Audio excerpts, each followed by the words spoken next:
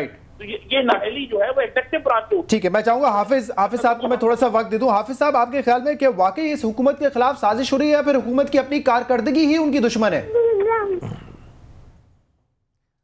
دیکھیے جی، یقیناً میں سمجھتا ہوں کہ سازش ہو رہی ہے. آپ نے سوال میں ہی جواب لے لیا ان سے. نہیں، سازش ہو رہی ہے، لیکن سازش کرنے والے شاید پارٹی کے اندر ہی موجود ہوں، سازش کرنے والے اپنے یمین و یسار میں ہوں. بنیادی طور پر خرم دستگیر صاحب نے ایک بات کی ہے اور انہوں نے کہا کہ ہم گو زرداری گو کی تحریک چلائیں گے. اس کے لیے بھی تو زرداری صاحب کو واپس آنا ہوگا. ابھی تو وہ چلے گئے، چلے جانے والے کے خلاف تو گو زرداری گو کی تحریک نہیں چل سکتی. اس لیے اللہ کرے وہ تشریف لائیں، صحت مند ہوں اور اس کے بعد ہمارے بھائی جو ہے وہ تحریک چلائیں. لیکن یہاں پارلیمنٹ کی جو آپ نے بات کی ہے، یقیناً ہمارے وہ بھائی جو 24 شہید ہوئے تھے اور وہ اثاثہ تھے اور ان کے خلاف جو اقدام ہوا اور اس کے بعد یہ بات ہوئی ہے، اور اگر یہ 24 نوجوان شہید نہ ہوتے سلالہ چیک پوسٹ پر تو پھر پارلیمنٹ کی قراردادوں کا کوئی نہیں ہوتا. کیونکہ اگر 38,000 شہید ہو چکے ہیں پاکستانی، صرف یہ تھا کہ وہ وردی میں نہیں تھے، صرف یہ تھا کہ وہ کیا پاکستانی نہیں تھے؟ کیا ڈرون حملوں کے حوالے سے فیصلہ نہیں ہوا تھا؟ کیا ڈرون حملوں کے حوالے سے سپریم کورٹ میں نہیں جایا جا سکتا تھا؟ کیا امریکہ کے مفادات کے حوالے سے اگر پارلیمنٹ اپنے ان تمام تر اقدامات پہ عمل درآمد نہیں کرا سکتی تھی تو پھر کیا اس پارلیمنٹ کی افادیت باقی رہتی؟ تو میں سمجھتا ہوں کہ اس میں یقیناً مجھ سمیت شاید سب کی غلطیاں ہوں گی. اگر ہم ان حالات میں فیصلہ کرتے ہیں اور آج ہم سازش کی بات کرتے ہیں تو میں یقین دلاتا ہوں، یاد دلاتا ہوں کہ اگر پارلیمنٹ پونے 2 سال پہلے ایک قرارداد پاس کرتی ہے، اس پہ ایک بال برابر بھی عمل نہیں کیا جاتا، اور اگر پارلیمنٹ پھر 14 مئی کو 1 مئی کے سانے کے بعد اگر قرارداد منظور کرتی ہے تو اس پہ بھی عمل درآمد نہیں ہوتا، تو کیا ہم یہ سمجھے کہ جو عوام کا خون ہے اس کی کوئی وقت نہیں ہے؟ جو نوجوانوں کا خون تھا اس کی بھی وقت ہے. لیکن کاش ان 24 نوجوانوں کی شہادت سے پہلے اور 38,000 پاکستانیوں کی شہادت سے پہلے یہی فیصلہ کیا جاتا. آخر میں بات کروں گا کہ آج بھی وزیر اعظم صاحب کہہ رہے ہیں کہ اگر معافی مانگیں گے تو ہم دوبارہ تعاون شروع کریں گے. اگر معافی مانگنے سے کیا وہ صورتحال جاریت جو کی گئی ہے وہ تمام جرم ختم ہو جائے گا؟ اور اگر آج کہا جاتا ہے کہ ہماری امداد کے حوالے سے نیا ایگریمنٹ کیا جائے، پھر ہم وہاں پر پارلیمنٹ کی قرارداد کہاں چلی جاتی ہے؟ آج پھر کہا جاتا ہے کہ ہم شرائط از سر نو ترتیب دیں گے. پارلیمنٹ میں از سر نو شرائط کی بات نہیں کی گئی. میں چاہوں گا اس چیز کا جواب لے لوں شرمیلا صاحبہ سے کہ ایگزیکٹو نے جو 2 اے پی سی تھی اس کی قرارداد اور پارلیمنٹ کی قرارداد، اس کو بھی جو ہے اس پر بھی کسی قسم کا کام نہیں ہوا، وہ پوائنٹس امپلیمنٹ نہیں کیے گئے. اور ابھی میمو گیٹ اسکینڈل تھا، وہاں پہ بھی جو ہے ایگزیکٹو حرکت میں نہیں آئی. تو یہ ان کا جو ایکشن ہے سپریم کورٹ میں جانے کا تو درست ایکشن ہوا نا، پھر آپ لوگوں نے اتنا ٹائم لیا. دیکھیے شہزاد، بات یہ ہے کہ آپ نے جب پارلیمنٹ کو مضبوط کرنا ہے، کیونکہ ماضی میں پارلیمنٹس رہی ہیں ربر اسٹیمپ پارلیمنٹس، اور جو چاہے آپ نے ان سے کروائے. اس وقت ایک بڑی وائبرنٹ پارلیمنٹ ہے، اور 18ویں ترمیم کے بعد جو اختیارات صدر صاحب نے منتقل کیے ہیں پارلیمنٹ کو، اس سے اور زیادہ پارلیمنٹیرینز مضبوط ہوئے. اگر پارلیمنٹ کی قرارداد پہ منوند اگر اس پہ امپلیمنٹیشن نہیں ہوتی تو اس پہ ایجیٹیٹ کرنے کا بھی فورم اگین پارلیمنٹ ہے. دیکھیے اگر اس کی ضرورت کیوں آنی چاہیے؟ ایگزیکٹو ہے نا امپلیمنٹ کرنے کے لیے ان چیزوں کو. بہت دیکھیے، اگر مطلب آپ کہہ رہی کہ ایجیٹیٹ کرنے کے لیے بھی آپ پارلیمنٹ میں جائیں، ایسی نوبت کیوں آنی چاہیے؟ دیکھیے اس کا مطلب یہ نہیں کہ آپ پارلیمنٹ کو بائی پاس کر کے آپ سپریم کورٹ پہنچ جائیں، پھر آپ پارلیمنٹ کی جو ادارہ ہے وہ بھی ایک جمہوری ادارہ ہے، وہاں پہ بھی جا سکتے ہیں، کوئی اس میں لیکن وہ سب آئین کے تابع کام کر رہے ہیں نا. آپ کے ملک میں پارلیمنٹری ڈیموکریسی ہے، پارلیمنٹ از سپریم، پارلیمنٹ جو ہے وہ قانون سازی کرتی ہے، اور پارلیمنٹ کے جو فیصلے ہوتے ہیں اگر ان پہ 100% امپلیمنٹیشن نہیں ہوتا تو میں کہہ رہی ہوں کہ اگین ایجیٹیشن کا فورم بھی پارلیمنٹ ہے. یہ دوبارہ پارلیمنٹ میں جاتے، وہاں کمیٹی بناتے، ایجیٹیٹ کرتے، وہاں پر دوبارہ ریزولوشن لے کر آتے.